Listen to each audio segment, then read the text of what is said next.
Assalamualaikum warahmatullahi wabarakatuh. Halo Sobat Misteri Sunyi Mencekam.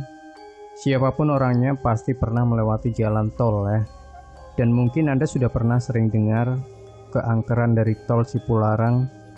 Nah, kisah misteri berikut ini yang sudah kami siap persembahkan untuk Anda, sebuah kejadian nyata di tol Cipularang, di mana ketika melewati tol Cipularang, orang-orang ini melihat mobil-mobil gaib, mobil yang tiba-tiba muncul, kemudian menghilang. Nah, penasaran?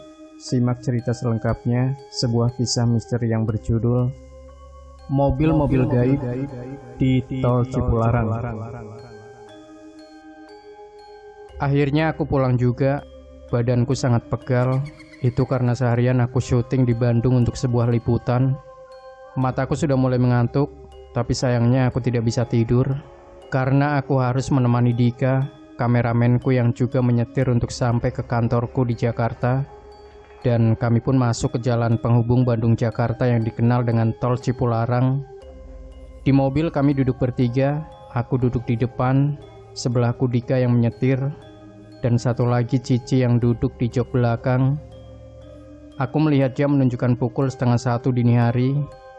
Suasana jalan tol Cipularang ini sedikit sepi, karena mungkin hari biasa dan sudah larut malam juga. Aku lihat dari spion tengah, Cici sudah tertidur. Dika pun menegurku untuk tidak tidur. Dasar penakut, kataku. Tapi memang masih hangat-hangat beberapa kejadian terjadi di Cipularang kilometer 97 itu. Mungkin Dika takut melihat hal-hal aneh. Aku tidak mengantuk. Aku menyalakan CD audio di mobil sambil mengobrol santai. Kami pun tertawa-tawa. Iseng aku melihat ke jalan. Sudah masuk kilometer 60. Ketika aku sadar, loh, Dik, kok CD audionya mati sih? Dika dan aku saling berpandangan. Aku nyalakan lagi CD audionya, dan tak lama mati lagi. Sampai beberapa kali seperti itu. CD audionya rusak ya, Dik? Kok mati terus sih? Tanya aku. Dika pun hanya menggelengkan kepala. Merasa bosan, aku mencoba mencari-cari hiburan. Aku melihat sebuah mobil di depan dan bertanya kepada Dika, Dik, coba deh, kira-kira ada berapa orang yang ada di dalam mobil itu? Lalu Dika memberi lampu jauh, dan terlihat dari bayangan kepalanya ada dua orang. Dua orang, aku menjawab semangat. Dika nampak kalah. Untuk memastikan ada berapa orang, kami menyusul mobil itu. Dan, di dalam mobil itu penumpangnya hanya sendiri. Aku dan Dika terdiam. Aku dapat merasakan mobil ini menjadi sangat cepat. Dik, santai Dik. Aku menenangkan Dika. Aku memastikan lagi dengan melihat ke spion kiri mobil. Aku tersentak kaget ketika aku melihat hal aneh. Seperti sebuah kain putih yang menempel di belakang kiri mobil dan berterbangan tertiup angin. Aku terdiam, tapi karena penasaran, aku pastikan melihatnya lebih jelas lagi. Aku coba melihat ke spion tengah. Aku bisa melihat Cici tertidur pulas. Tapi seperti ada... Aku geser sedikit spion tengah mobil. Astaga. Di sebelah Cici duduk seorang wanita dengan baju putih dan rambut hitam sebahu. Duduk menunduk. Refleks, aku langsung mengarahkan kaca spion itu ke atas. Dika menegurku keheranan. Sedikit emosi dia bilang, bagaimana dia bisa melihat ke arah belakang? Aku tidak menjawabnya dan menyuruh Dika untuk terus konsen menyetir. Aku berusaha tenang walaupun mulai ketakutan. Perasaanku campur aduk. Aku ingin melihat lagi ke belakang. Apa sosok itu masih ada atau tidak? Tapi aku takut. Aku coba untuk bersikap normal dan kembali mengobrol. Tet. Tiba-tiba sebuah mobil memberi lampu tembak sambil membunyikan klakson. Dika memberi jalan mobil itu untuk menyusul. Sebuah mobil kijang berwarna merah maron dengan plat B menyusul mobil kami. Aku sempat bercanda, Dik, pasti tuh orang kebelet ya, jadi buru-buru ngebut. Hahaha.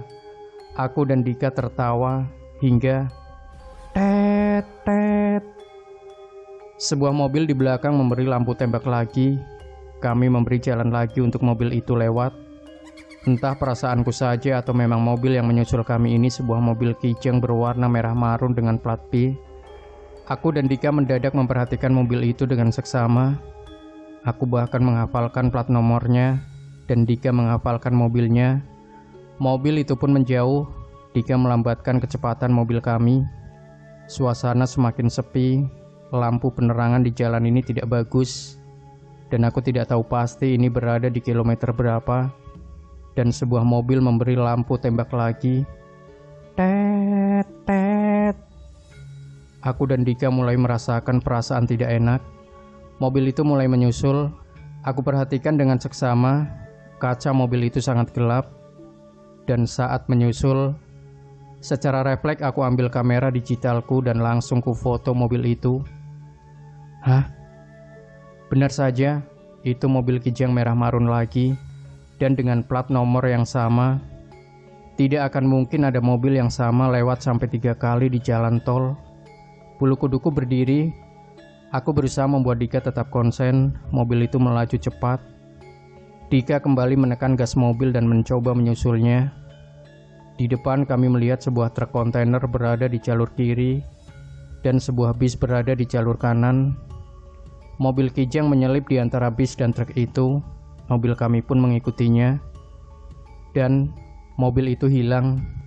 Hilang? Ini benar-benar tidak mungkin. Aku dan Dika menengok ke belakang dan astaga, truk dan bis itu pun tidak ada. Dika semakin kencang mengemudikan mobil ini. Kami berdua hanya terdiam sampai akhirnya kami pun tiba di pintu tol dalam kota. Esok paginya kami membahas kejadian yang kami alami semalam.